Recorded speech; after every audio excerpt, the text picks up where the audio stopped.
From the New York City area, welcome to the Badass Counseling Show, where the master badass himself, Sven Erlandson, takes you deep and gives balm for the soul, baby.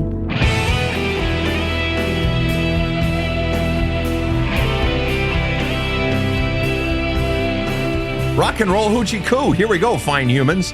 My name is Sven Erlandson. I am the host of the Badass Counseling Show. You found us. For better or for worse, you are now officially stuck with us till you realize I'm an idiot and you decide to go elsewhere. But it's good to have you here while we have you. Whether you are tuning in from the beaches, somewhere, some beach somewhere, or you are driving along the Pacific Coast Highway admiring all the beaches and past Pismo Beach and so forth, or whether you are driving down the Merritt Parkway enjoying the bridges. It's great to have you here. I am joined in studio by Casey over in the booth, silent and deadly. And right next to me is Rob the Rocket. Rob. Yes. Rob. Hello. What do you say, man? I say whether you are afraid of the sun or a real son of the beach, you are welcome. You are just the cleverest, fine little person you are. Glad you finally realized it. I've always known, Roberto. Rob, I can't find my water. Where's my ding dong it? Oh, there it is. Okay. Casey, get him his water. No, yeah, I would never expect Casey to do my bidding.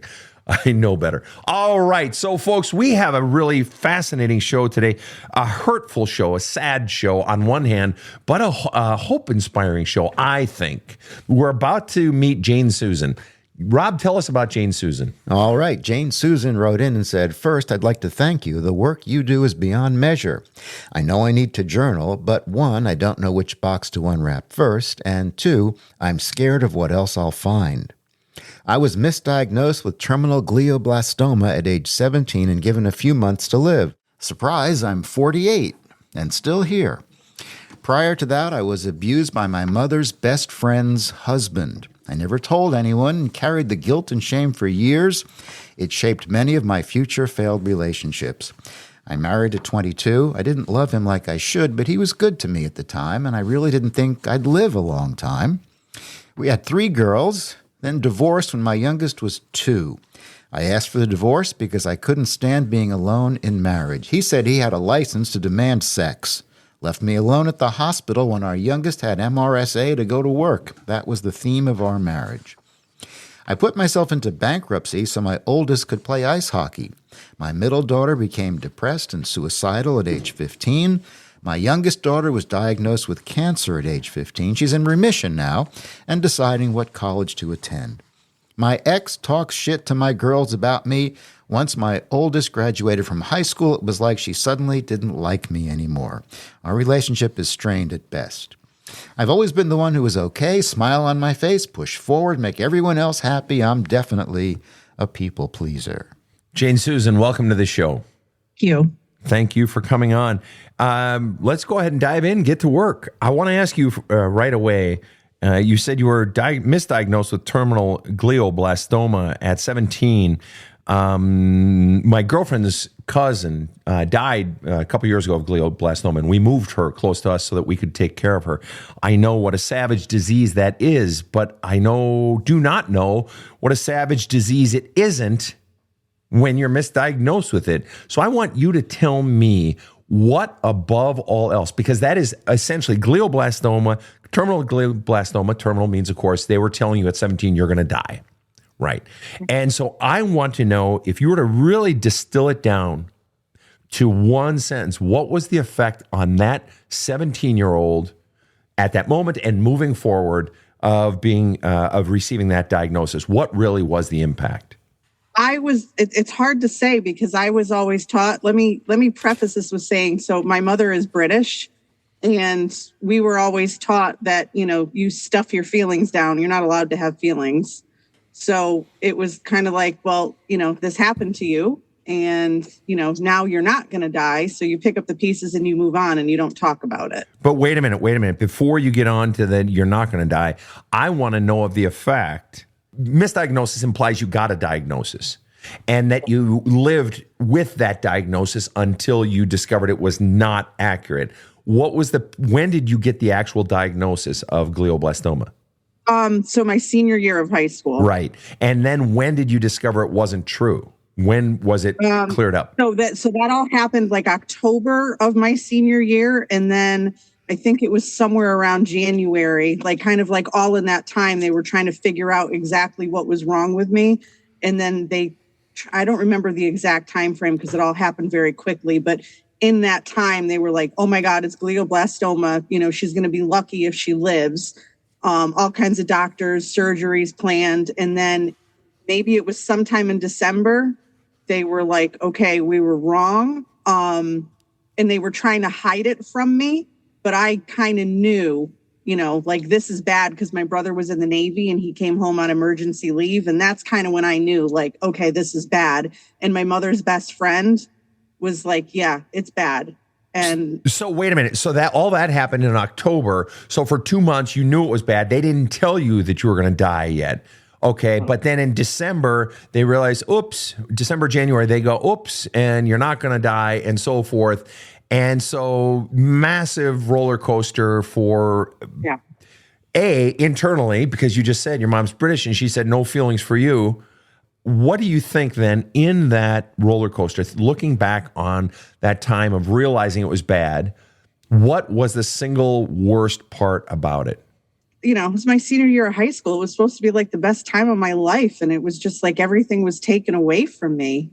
And, you know, I didn't know how to process the feelings. I had nowhere to go with them. Like when I read your book and you said, you know, that box that's, you know, wrapped up in the pretty little bow in the depths of the basement, I actually, you know, it's not funny, but I laughed because I'm like, oh boy, isn't that true? Right. What do you think was the single biggest feeling you were feeling at that time that got jammed down? Scared. I was just so scared.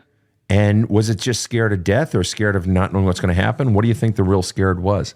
Scared of death, scared of not knowing what's going to happen, not knowing who to trust. You know, when you've got, you know, all this family around you and no one telling you what's actually happening. Have you ever done any sort of counseling or journaling or anything on that period of your life, let alone everything else, but specifically on that period of life, or is all the shit still in there? It's all still in there. Wow. You know, it's, you know, again, back to your book, you know, when you say you can, you know, you can run and it's eventually going to catch up with you, you know, I've been running my entire life. You just, you know, because I always was taught, you know, you just keep on moving forward. Presumably you've run by partly staying busy or, you know, parenting and all the million things you got to drive your daughters to, et cetera, et cetera. Maybe you've worked as well. What has been the impact of all the running? Probably never figuring out who I really am, never being my authentic self, pleasing everybody else, making sure everybody else is okay, and never worrying about me. And that raises the most interesting question then, I think, at least in the opening of your paragraph, and that is you said, I know I need to journal, but one, I don't know which box to unwrap first, but two, I'm scared of what else I'll find. What are you most scared of finding inside of you? Why would you have fear at all? What makes you think there's bad things down there? Because I feel like I'm running from so much. Like, you know, what else is there? There's been so much bad, you know. I don't know. I don't know what else is in there. Okay, fair enough. You don't know what's in there. Let me ask you this. What is the biggest thing you fear happening if you were to actually go in and get after it? I think all the feelings. Right. And especially if you've been, you know, raised, to your point, by a British mother, and I don't know how your dad was with feelings, but maybe both of them sort of live that way of no feelings or whatever. You just don't have experience feeling them. It's like, it's so disorienting. It's like, you know, riding a horse for the first time. It's like, it's beautiful. I want to learn how to ride, but it's scary and I don't know what to do. And where do I put my foot? And, you know, all those things. Does that somewhat resonate? Oh, absolutely. Right. And likely the fear of being overwhelmed by the feelings as well. Mm-hmm. Yeah. Totally understandable, and where to even start, et cetera, et cetera. Well, let's go into the rest of the story then. You say you were abused by your mother's best friend's husband. I'm going to assume that means sexually? Yes. And how old were you when that happened? It was right around the time after my diagnosis, and then I was cleared. I would nanny for them. And because they had an adopted daughter, and I would stay at their house, and he would sneak into my room in the mornings before he went to work when everyone was sleeping. So he was well aware of my diagnosis and everything I went through because, you know, she was there for me through everything. Wow. Yeah. Wow. What an absolute piece of shit. Wow. Oh, yeah. I am so fucking sorry. Jeez. God. Oh my God.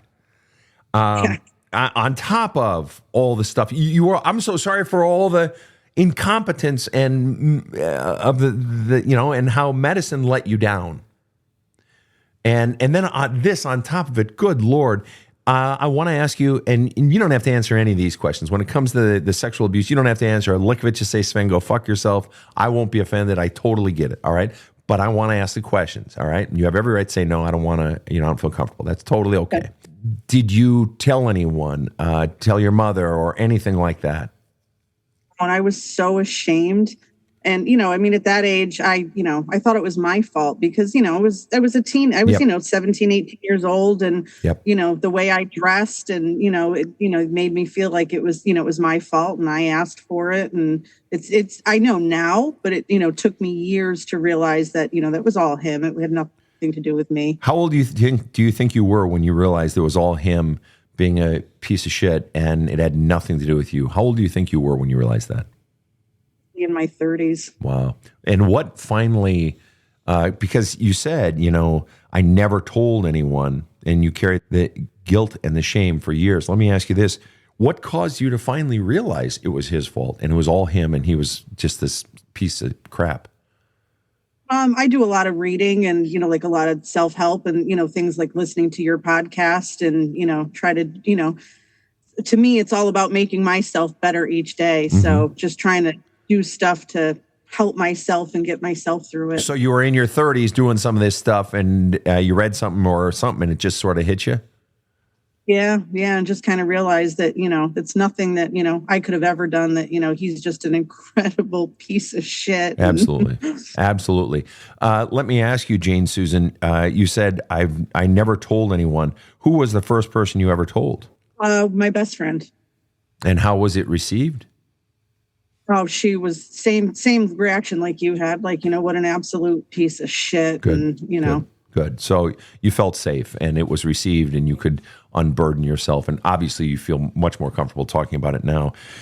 What would you say was the single biggest impact for you? And every survivor of abuse experiences different impacts. So there's no right or wrong answer. I just want to know what was the biggest impact for you, if you were to boil it down to one sentence, the impact of the sexual abuse on your future relationships? I always sought attention and validation. And, I've definitely, had the attention of men and, used sex as validation. And the older I get, the more I realize I think a lot of it had to do with that. And I'm not sure what the ties are. Let me ask you, what are the ties? Why? I mean, because to some degree, that is not that uncommon of an experience to use sex for attention on one hand. All right. There's some measure of normal to it, but you're linking the two, and that's okay. And I want you to speculate why, knowing you could change your mind in 5 seconds, 5 minutes, 5 years if you want. You can always change your mind. I just want you to speculate. What do you think the reason is that you've always that it has shaped you in terms of the failing of your relationships and seeking the attention of men? What's the link between the sexual abuse and that? I think because, he would tell me, well, this is your fault because it's the way you dress. It's the attention that you're seeking. So I think it's, the things that he would say to me. And I think, he kind of planted that seed in the back of my head. And by he, you mean the man who was sexually abusing you. Yeah. Right. Yeah. And which, of course, all of that is garbage. And then how does that plant a seed inside of you in terms of ruining your future relationships or shaping your future failed relationships? Because I always seem to seek out the wrong type of man.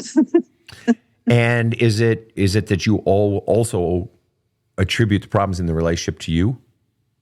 Oh yeah, absolutely. There we go. Yeah, I take everything on. I always look to see like what did I do? It's never them. It's always me. Well, and the truth is, I mean, in a healthy relationship or in a relationship of mutuality, you have to have that.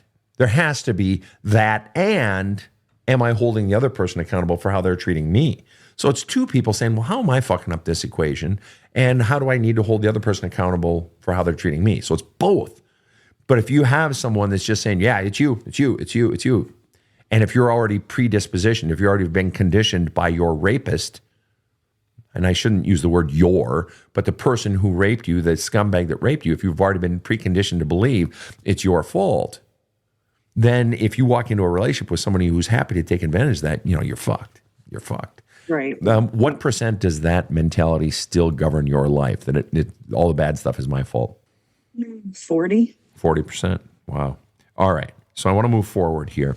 In what was the biggest way you were alone in the marriage? So he was a firefighter. We had 3 young kids, and everything was about his job. I did everything alone, weddings, birthday parties, no matter what it was, he was always at work. And he used to say to me, well, it's not like I'm cheating on you. I'm providing for the family. But everything I did alone. And and basically, like, every decision I made, he would undermine my decision and question my decision. But I was like, well, you're not here, so I need to make the decisions for, the kids and, what's happening because you're not here. Right. And so he would undermine your decisions. And let me ask you, did you, hard word, but did you allow that? Oh, absolutely. And so is there a correlation then between him undermining your decisions, you're allowing that, and I'm not saying it's your fault. Him doing that is 100% his fault. Okay. But the thing is, the first time I allow it, the second time I allow it, if I don't stand up, then it only gets worse and worse and worse as you have lived. And obviously that's been conditioned by, your past. It says it's your fault, it's your fault, it's your fault. Has the undermining of your parenting decisions, isn't that sort of what's been going on then in his undermining you and your relationship with your kids? It's the exact same thing. And so you're sort of allowing it, the fact that you've been allowing him to mistreat you all these years, this mistreatment in him turning the girls against you, has that been a hard habit to break, to stand up for yourself and say, no, you can't do this? Yeah. And very hard. And what percent do you think you've broken that fear of standing up and that sort of allowing all this shit? What percent do you feel like you have broken that?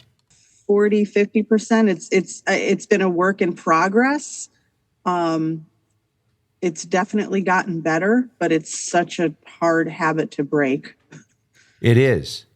And I sort of giggle because, the song by Chicago, right? You probably were giggling about it. Right. Yeah, Hard habit to break. It's actually a great song. And the coda on that song, there's a second song on the end of it that is one of my favorite songs. That one was by Bob Lamb. Anyway, sorry about that. My brain just goes, they're my favorite group of all time. So you say hard habit to break. Anyway, and so that's the aloneness in the marriage. And then you get into talking about your daughters. Now, before I move on to the daughter part, because I want to ask you, and this is going to sound like a dumb question, but I excel at dumb questions. So why did you write into the show? What ultimately is the one question you are trying to answer, to try to find resolution to? What really is gripping the fuck out of your soul? What really are we talking about? Feel like I have failed. When I left my marriage, one of my biggest things was, I want to show my kids that, especially having 3 girls, that you can do this alone. You don't need to rely on anybody else. It was very, very important to me. And now here I am, and I've got, 2 grown daughters and one who's graduating from high school. I have a very good relationship with the youngest. The middle one is getting better, and the oldest one is horrible. And I feel like I've done them such an injustice, and I don't know where I went wrong. And why do you feel like you've done them an injustice?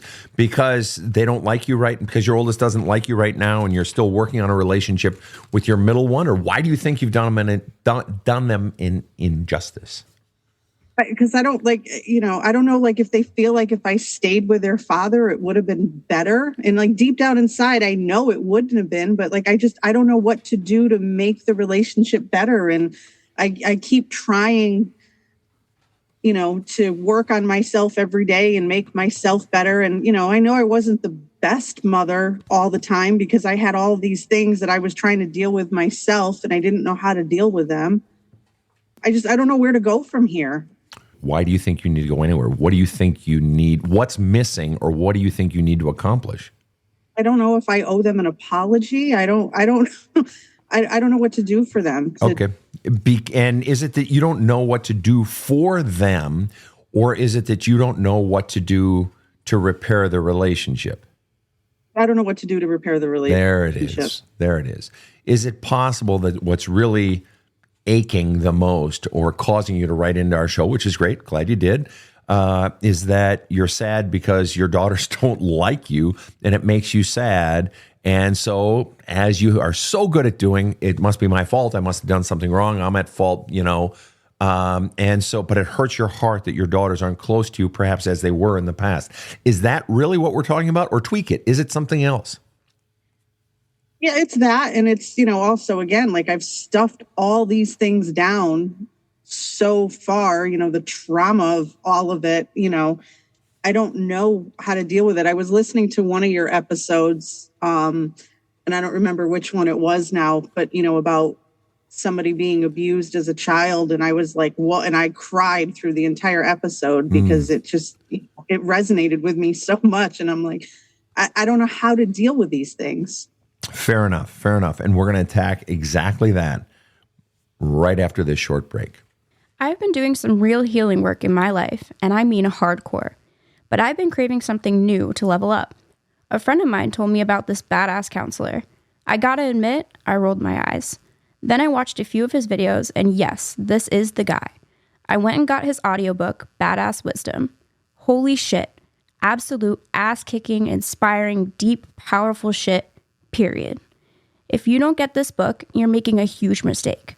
So do you got the guts to go big with your self-care? Go to badasscounseling.com, get the book Badass Wisdom now. This show provides soul counseling intended to entertain and inform and is not medical advice.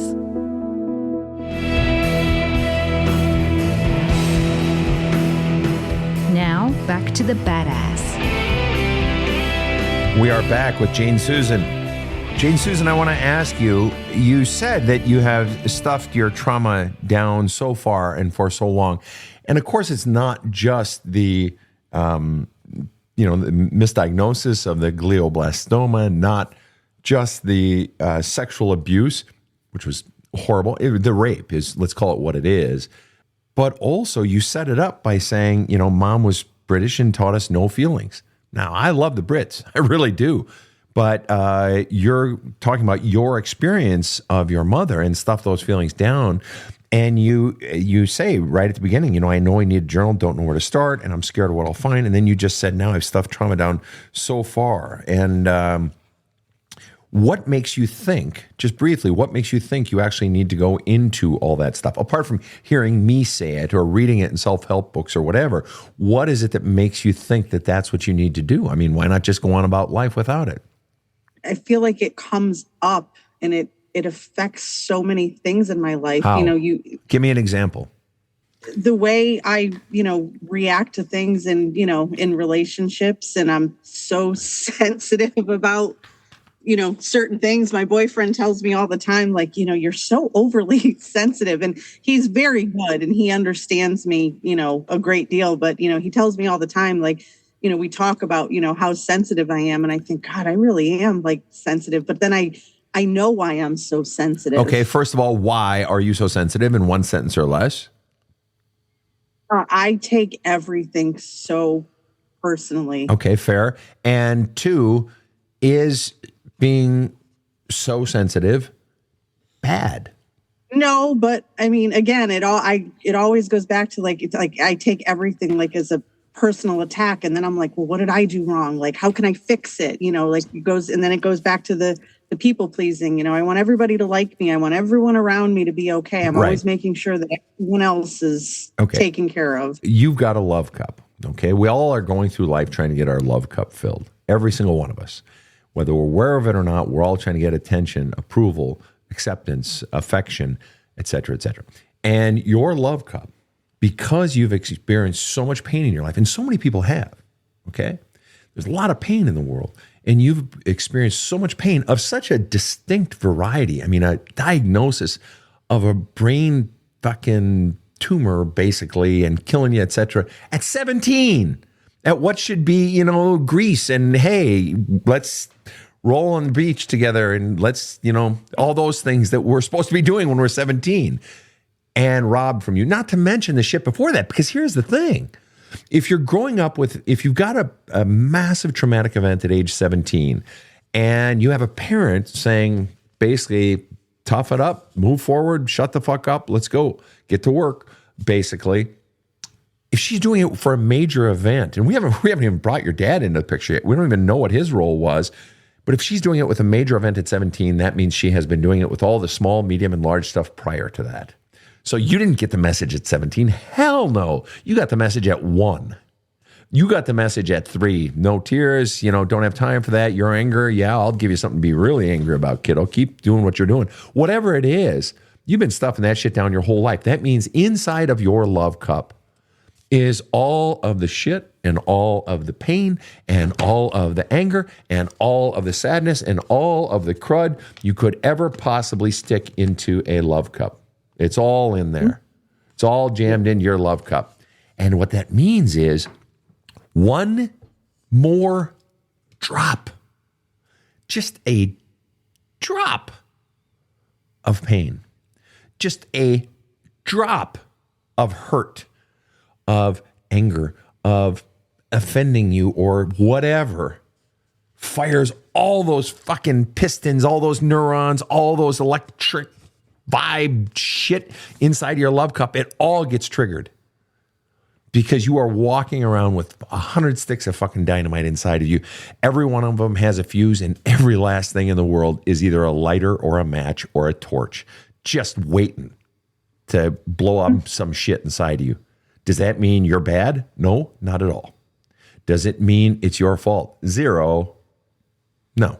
It has nothing to do with any of that. You're sensitive because everything hurts.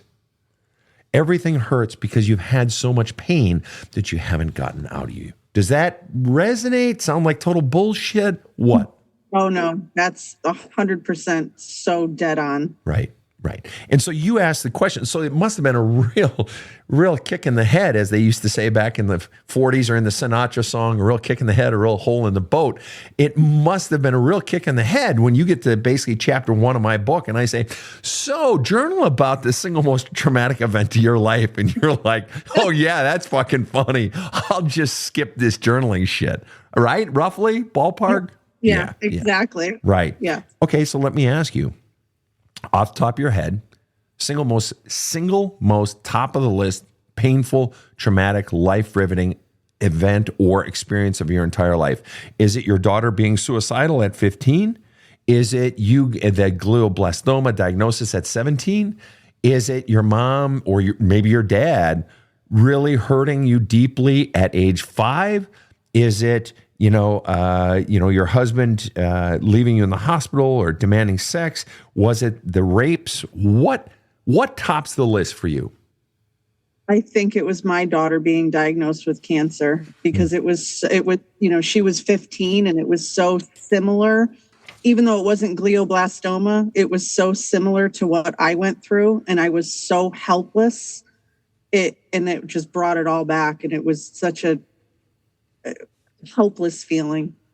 Hopeless feeling. All right. Let me ask you this. And this is a weird question, but it's an honest question. And if you don't want to answer it, don't answer it. It's totally cool, but it's an honest question.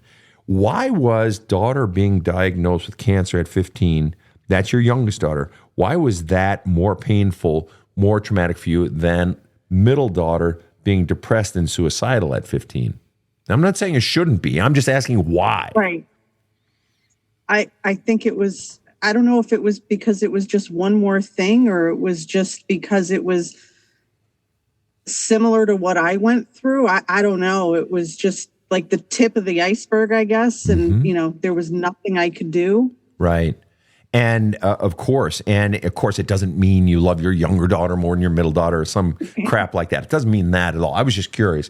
Okay. And so let me ask you, as you think about your daughter's diagnosis of cancer and your own helplessness in that situation, as you think about it right now, what are you feeling?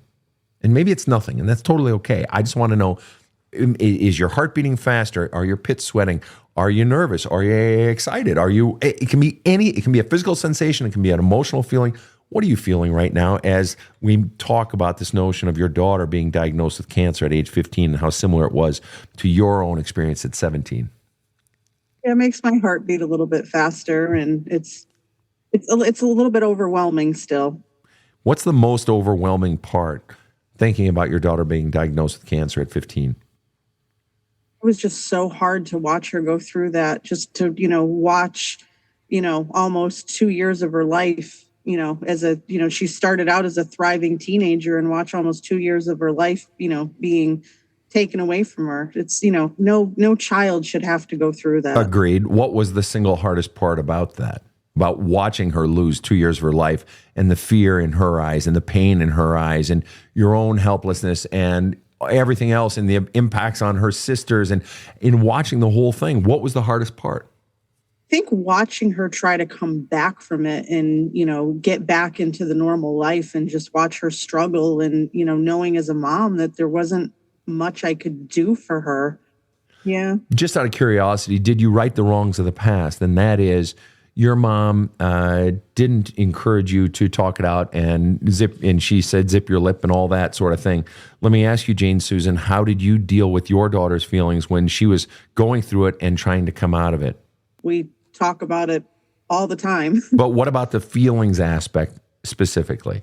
Is she allowed and encouraged to have her feelings? Are you facilitating? Oh, absolutely. Yeah. Oh, yeah. Yeah. How did you do it? For a person who claims to know nothing about feelings and has had them shut down her entire life, how'd you do it? I always tell her, talk about how you feel, and tell her, you're entitled to have feelings around things. And, I've taught her to have a voice and speak up for herself, and, advocate for herself, and, to tell people how she feels. Playfully, I got to say, that's a bit ironic coming from you, isn't it? Yeah, it is. And I'm just being silly there, but that's great that you did it. You came through for her. And so let me ask you then. I want to come back then to sort of where it is today. And your biggest fear today is what? In all this equation with all three of your daughters, is the fear that they don't like you?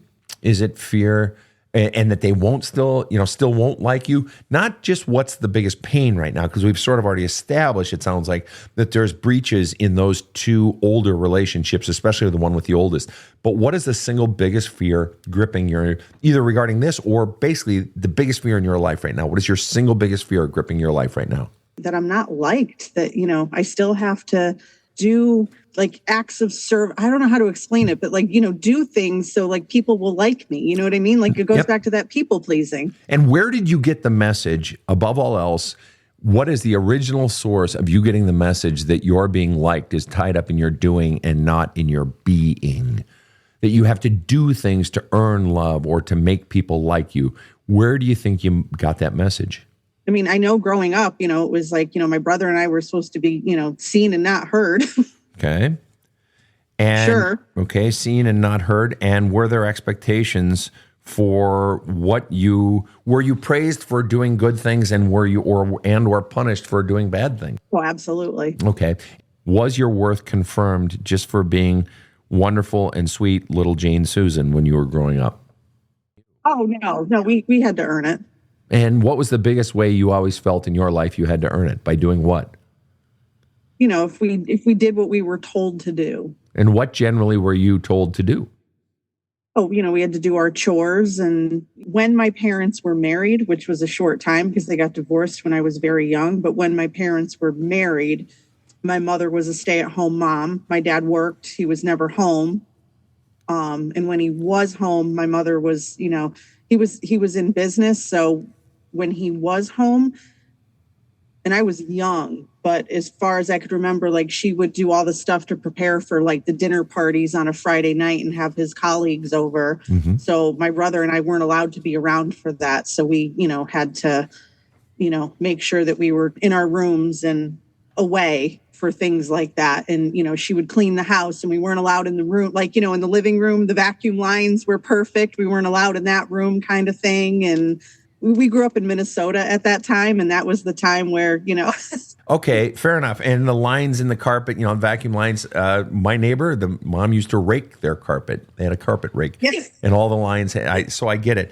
I guess where I'm going with all of this is If you were to boil it down to one sentence message about yourself that you got from your father and the one sentence message you got from your mother about yourself, what was the message?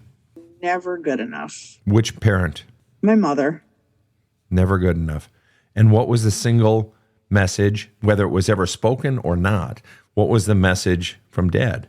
It's weird because they got divorced when I was so young, and our relationship has been so up and down. He's been in my life, out of my life, sometimes by my choice, sometimes by his choice. And so that was prevalent in your childhood and teen years? Yeah. I mean, he's been, he cheated on my mom. He's been married 3 times. And so let me ask you, what is the underlying message that got conveyed to the child? See, I don't remember. I don't know. No. I'm just asking you based on the actions. It wouldn't have been something you were even potentially aware of at the time. I'm asking you, when a parent is in and out of a child, let me ask you this, did your father convey the message that you matter? When it was convenient for him. He always tries to pretend like, oh, you're daddy's little girl. And he would do that, or he does that presently? Both. But I want to know back then, because the patterns got set in place back then. I want to know what fundamentally was the message. If he did it when it was convenient for him, that tells me you wanted more of him and he wasn't there to give it. He only gave it at his own when he wanted it, right? Yeah, absolutely. So isn't that conveying the message to the child? Isn't the child getting the message then that my needs, my wants, my feelings aren't important? Oh, yeah, that's accurate. Right. Yeah. So you're getting the message from Dad that you're not important. I mean, it felt great when you were. It felt great, I'm sure, when he wanted interaction with you. But the underlying message, and the child's not even fucking aware of it, perhaps, but they're getting the message. I'm clearly not important enough for him to care about my feelings and my wants and my needs. Accurate or inaccurate? Yeah, and I think that's accurate. And I think that's probably why, I couldn't pinpoint it, because I don't remember. I don't remember what the message was or how it came about. Exactly. And this is the critical piece. See, it's not that the messages are explicit. More often than not, they're implicit. And that's why it really requires looking at the movie of your life with adult eyes to see how would a child feel. Okay, and then you say you got the message from your mom that you're never good enough, that you're not good enough. Well, if you're never good enough, do you know what the underlying message is? For instance, if you were to tell I'll just pick one of your daughters. If you were to tell your oldest daughter, you really should get a better job, or why do you dress like that? Or, oh my God, are you putting on weight? If you were to be doing constantly, Sounds like my mother. Okay, fair. Well then, if you were to do that to your daughter is probably getting the message, I'm not good enough, right? Right. But the underlying message under that, anytime I'm telling someone you should, what I'm telling them is I don't like who you are right now. You should go do that. You should lose weight. You should change your clothing. You should get a different haircut. You should work a better job. You should go to a better school. You should, is implying I don't like who you are right now. Wow. Okay. Bingo. And so that even if the child does not cognate that, even if it doesn't register as those words, the feel of it registers.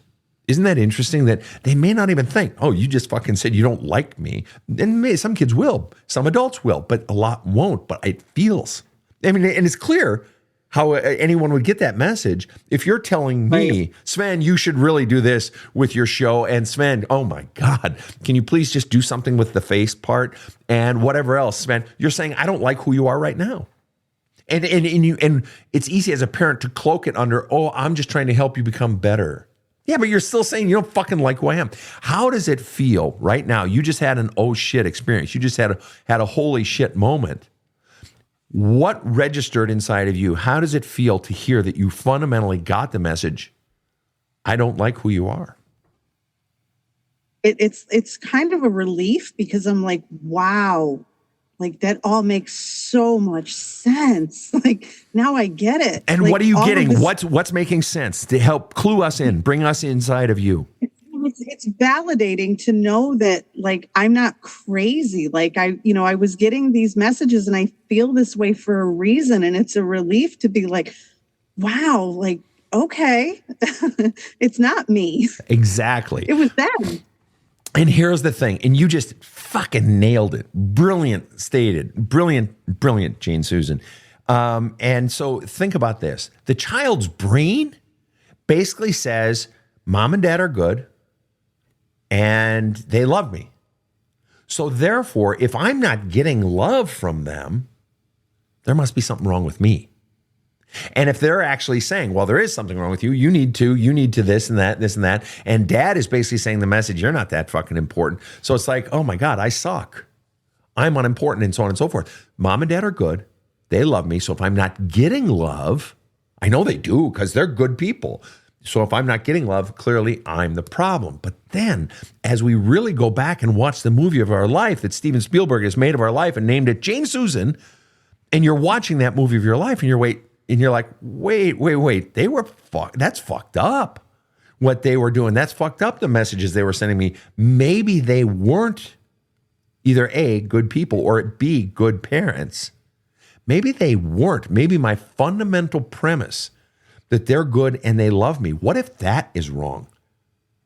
What if they didn't love me? What if my mom actually didn't like me and she fundamentally was stating it? I don't like who you are. So maybe the mouth says, oh, I love my daughters. I love my daughter. I love my daughter. But the actions are saying, change this. I don't like this. I don't like that. Or maybe it's worse even. Okay. And Dad's not protecting you. Clearly somebody's not fucking making you feel protected if you're being raped repeatedly and don't feel comfortable talking about it. There's no protection of your emotional life so that all your fears and all your pain, because I'm telling you, if a child, I don't care how good a mask or actor a child is, if you are abused, if you are touched inappropriately sexually as a child, an in-tune parent fucking knows. An in-tune parent knows. When my kids are growing up, if my kid got pushed at school, I saw it on their face when they come home. You know. Yeah. My son got twirled around and thrown into a log and split his head open. I didn't need to see the split head to know, holy shit. Children are there. I don't care how good they are at cloaking. Your parents would have seen a marked difference. If they were tuned in, they would have seen a marked difference. Okay. So we're back, and yet it didn't register. Nobody gave a shit, right? But if they had been protecting your emotions, protecting the child is number one goal, to protect not just their body and their sexuality and all that, but their soul and their feelings. And yours weren't being protected. So here's what we have. The original premise is Mom and Dad are good. Mom and Dad love me. If I'm not getting love, something's wrong with me. Now we're realizing, holy shit, they weren't good parents. Dad was fucking in. He was out. He fucked up big time. Whether or not they're good people isn't even the point. The point is they really fucked up as parents, and your mom too. And well, wait, if they fucked up as parents, then maybe the reason I wasn't getting love had nothing to do with me. You are a good, sweet, kind, rambunctious, playful, creative, intelligent, snotty at times. You are a normal kid. There was nothing wrong with you. Yet you've been conditioned your entire life to believe that there was, when the problem was never you to begin with. It wasn't your fault. How does that feel? I don't even know. It's unbelievable. Like to hear that, it's a huge relief. What crime could a 5-year-old, an 8-year-old, a 12-year-old possibly commit? What could they possibly do on the face of God's green earth? What the hell could a child possibly do to make them feel deeply in their core, I am no good. I'm unimportant. I don't matter. What could possibly justify teaching a child that? Nothing. Absolutely nothing. Nothing. You are innocent. Indisputably. And the mere fact that you can even allow yourself to see that is bigger than you realize, because I have clients who refuse to acknowledge that they need to hold on to the belief that my parents were good And so they will cling to this notion, I was the bad one. And they cannot bring themselves to indict the parent. Even if I tell them, you don't ever have to confront your parent. But they can't do it. Why? Because they realize if they sort of lose their lifeline, as one of my clients said, that, well, that means I've been alone the whole time. Yeah, it kind of does. And that's scary shit. And who do I have if I don't have them? Well, who have you had the whole time? You thought you had them, but they've never had your back, or it's been in and out, or what have you. And so let me ask you, Jane Susan, what's going on inside of you right now? I'm a little bit sad because, I do, when you said, you've been alone, like you made that statement about, you've been alone the whole time. I feel that, I felt that way for a long time. I've been alone the whole time throughout all of these things that have happened to me. But I also, like I said before, I feel a little bit of relief because it's like, like I said, I know that it wasn't me and that, everything that goes wrong is not because of something that I did. And, I think I feel a little bit better now about, starting to journal and get some of the stuff out. Right. And maybe reading some of the letters. Yeah, and exactly. I mean, think about it. If you believe that you're at fault for everything and you've been conditioned to believe that since you're a child, why the fuck would I want to go into my childhood and look at all these past pains and trauma? Because it's just going to remind me of how shitty I am. Yeah. Right? Exactly. But now we're like, no, that was never true to begin with. That was never, just out of curiosity, have you ever watched the movie Good Will Hunting? Love that movie. Right? I would encourage you to go back and watch that movie again. And especially the climactic scene where Matt Damon is counseling with Robin Williams at the end, and the whole sequence of events about it's not your fault. Because that's going to ring very, very differently for you now. That's going to hit you like as hard as I could wallop you right in the chest right now. It's going to hit you that hard. Because that's exactly what you're realizing right now. And what that means is it wasn't your fault. What it means is now it doesn't have to be so scary to go into the past pain, to journal out, to let it out just bit by bit. Just take something little, the sad of right now, or journal about relief. That's a feeling. Just start small and then let it expand from there and allow yourself to feel those feelings. And the more you go into it a little bit, you'll sort of start to get your legs under you, and then you'll be like, okay, I can handle a little bit more. Then I can handle a medium one. And then, yeah, okay, I'm ready for a big one now. Let's go into this one, and so on and so forth. I have to ask, just as a point off topic, but I have to ask, have you ever told your mother, just out of curiosity, that you were raped by her best friend's husband? Never. Is your mother still alive? She is. What I'm just curious, and I'm not pushing you to do that in any way. Yeah. This is just my own curiosity. What would be the impact on your mother if you were to tell her that? I'm not sure. She has a deep hatred for him because of the way he treated her, the best friend, like when she was diagnosed with cancer, and then they got divorced after, and there was a lot of things. But why are you happened. questioning whether or not or how she would respond? I'm just curious. Why do you? Would she believe you? I think she would believe me, but I still have this little bit of a fear that she would blame me. And let me ask you this. This is going to sound like a dumb question, but why do you fear her blaming you? What is it about that you fear so much? Because someone would have to be off the rocker, especially as a woman, because of the sexual vulnerability that women generally have in the world. As a woman, for her to then blame the victim, would she blame you because she actually thinks the woman is at fault, or she just blames you because you're just such a piece of shit? Why might she blame you, first of all? And second of all, why would that hurt? In just a sentence or two. Because she always, makes comments about what a horrible teenager I was and what a pain in the ass I was. And so why would it hurt? And I know this is weird, but why would it hurt if she still either largely or entirely or even a little bit, why would it hurt if she blamed you? What is it about that that's so scary?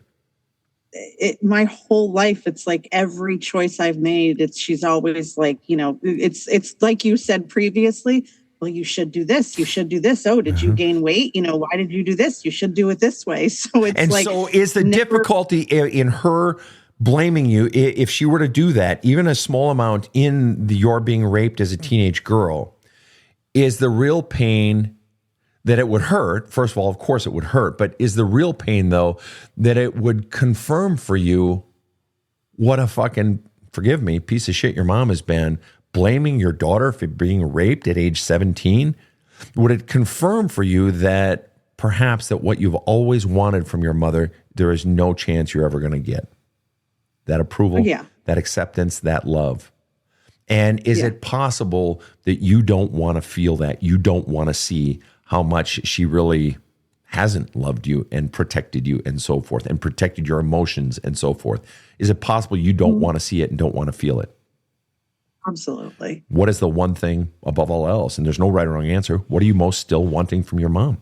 Is it attention, affection, approval, acceptance, acknowledgement of what she's done, apology, or is it something else completely? What is it above all else you are still wanting from your mother? Acceptance. Acceptance. And you're 48 years old. What is the percentage likelihood you're still going to get that? Well, she did tell me the other day she was proud of me, which was a huge step. And how did it feel? Just out of curiosity, how did it feel? It felt pretty good. It was, really? Was there anything inside of you that said, fuck you, where was this 40 fucking years ago? Yeah, part of me was like, it's about fucking time, exactly. lady. So let me ask you this. If you got full acceptance from your mother, then what? Probably that same feeling, like about fucking time. And, but you're still wanting it. So if you got it, then what? In your life, then what? Right. Well, that's, it's funny because I've asked myself that because I've heard you say that. And what's your answer? What's your answer? I don't know. Like, and that's what I've been trying to answer because I'm like, well, what would it feel? Like, what would it feel? What would it feel inside? Part of me is like, kind of like, fuck you. I finally got it. What's the other part? What's the other part? I have to be, in addition to the fuck you, what's the other part? Like, oh, I'm finally worth something. You're finally worth something. In other words, your sense of self-worth is almost entirely, if not entirely, in the hands of another person, first of all. Second of all, the very person, one of two people who taught you not your non-self-worth. So you are saying only my mother has the power to heal me. I am in a jail cell and she has the key, and only she has the key. If she accepts me, then I can like myself. But in fact, the key is in your own pocket.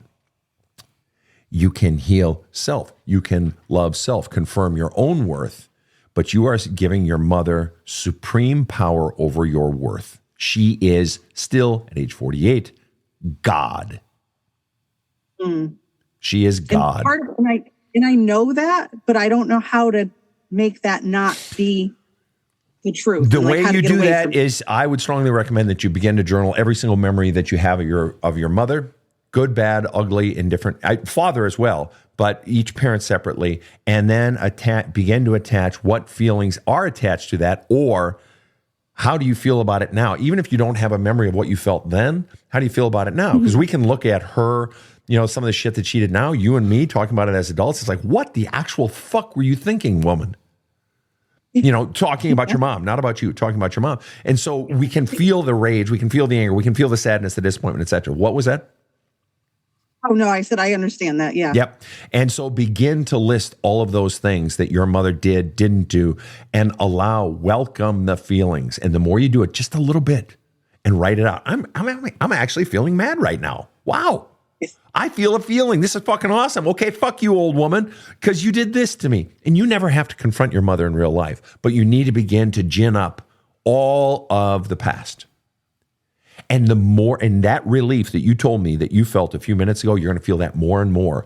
But in order for those feelings to leave you, they got to come up and pass through you. You got to welcome them up. And they're going to hurt. They're going to feel heavy. But the more you release them, you're going to feel lighter, and you're going to have so much more fucking clarity. Does that sound somewhat doable? It does. Yeah, and you need to go back into the book because all the prompts are there, and that will help you. But now you're going to see it differently. You're going to read that book differently after today, especially after the piece of holy shit, it wasn't my fault. You're going to just see the whole equation differently. Jane Susan, I want to thank you so much for being on the show. I hope you'll stick around for a moment after the show. I want to thank you so much for being on the show. What a great story, and what a cool fucking new revelation. That's awesome. You are wonderful. Thank you so much for having me. You're welcome. You're welcome. And so to everyone who's been listening, and thank you so much for tuning into the what's the name of our show, Rob? The Badass Counseling Show. Oh, you bobbled it a little bit there too. It wasn't just me. I wanted to make you feel better. And that's the mark of a good host, people. If you're at a party and one of your guests drops a glass, be the host and drop a glass. That way they don't feel bad. Anyway, that's one theory. All right. I love you all. Thank you all, my badasses tuning in around the world. This has been another kick-ass episode of the Badass Counseling Show. On behalf of Rob the Rocket and KC in the booth, have a kick-ass day. The Badass Counseling Show is strictly copyrighted. No copies may be made without the express written consent of the Badass Counseling Show, LLC. The Badass Counseling Show is produced by Karen Camparelli and Robert H. Friedman. Executive producer Sven Erlandson. Original music by two-time Emmy Award-winning composer Trevor Morris. Have a kick-ass day.